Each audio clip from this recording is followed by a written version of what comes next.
Olá, bem-vindos ao Cinemarden. Esta semana a gente vai falar sobre cinema de autor ou cinema autoral. Mas o que raios é isso? Por que às vezes você escuta aquela expressão, esse é um filme de autor, ou diretor tal é um autor? Onde surgiu isso? Bem, como muita coisa legal no cinema, como o próprio cinema, isso surgiu na França. Mais precisamente em 1948, quando Alexandre Duprat ele cunhou esse termo num artigo que ele escreveu para um jornal. Pouco depois, o André Bazin, que era o editor da revista Cahiers du Cinéma, também passou a utilizar, junto com os outros redatores da revista, entre eles o François Truffaut, bastante esse termo. Mas o que seria esse cinema de autor?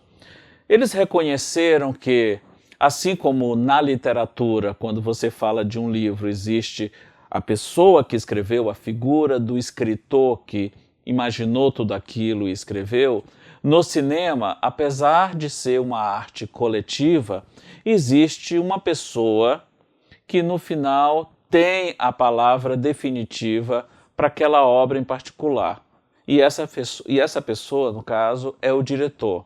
Mais do que o roteirista, mais do que o produtor, mais do que qualquer outro técnico envolvido na produção do filme, o diretor, e se for um diretor autoral, como eles defendiam, é aquele que dá a sua visão de mundo, a sua maneira de ver as coisas para aquela obra ficar acabada.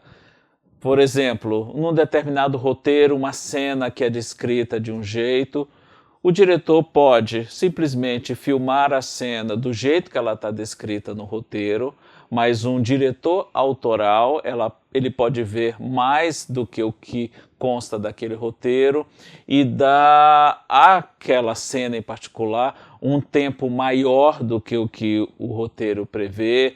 É ele que dá a palavra corta na hora que a cena está concluída na visão dele, é ele que determina para o diretor de fotografia que tipo de lente ele quer usar para aquela cena, que tipo de iluminação aquela cena vai requerer, é ele também que define depois com o montador o ritmo da montagem daquele filme ou daquela cena, é ele que discute depois com o compositor da trilha sonora do filme, o tipo de música que ele quer para funcionar no fundo, para tocar no fundo daquela cena de ação. É ele que pontua o trabalho dos atores, exigindo uma intensidade maior ou menor, é ele que define o movimento de câmera que vai ser adotado. Então, apesar de o cinema ser uma arte coletiva, quem tem um controle de tudo isso e dá efetivamente a palavra final e o acabamento final que aquela história vai ter é o diretor. Então, a partir daí, a partir dessa análise desses pontos de vista defendidos pelos franceses já a partir do finalzinho da década de 1940, se passou a entender esses diretores que, analisando a filmografia deles, se percebe uma certa unidade, uma certa visão de mundo presente ao longo de vários filmes, como autores cinematográficos, como diretores autorais ou realizadores de filmes autorais.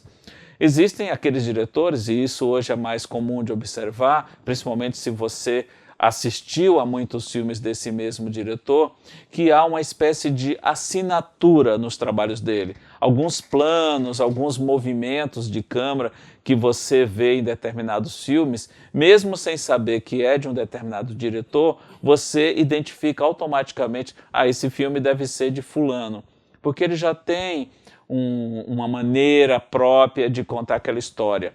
Existem diretores que viraram até adjetivo, como o próprio Fellini. O Fellini tem um jeito bem peculiar de contar suas histórias, trazendo muitas referências circenses, uma coisa assim muito alegórica, e você vê algum trabalho dele, você facilmente consegue identificar. Assim como o Bergman, por exemplo, e vários outros diretores, até diretores que fizeram filmes numa época em que esse termo nem existia e que trabalhavam dentro de uma estrutura fechada de produção industrial, como é, no caso, a indústria americana.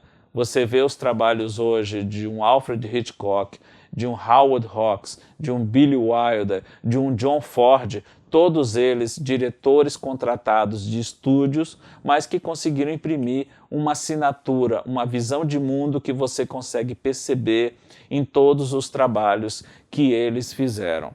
E claro, existem também aqueles diretores que simplesmente fazem o seu trabalho de direção, às vezes até muito bem feito, histórias bem acabadas, mas que você não percebe nada além de um trabalho bem realizado.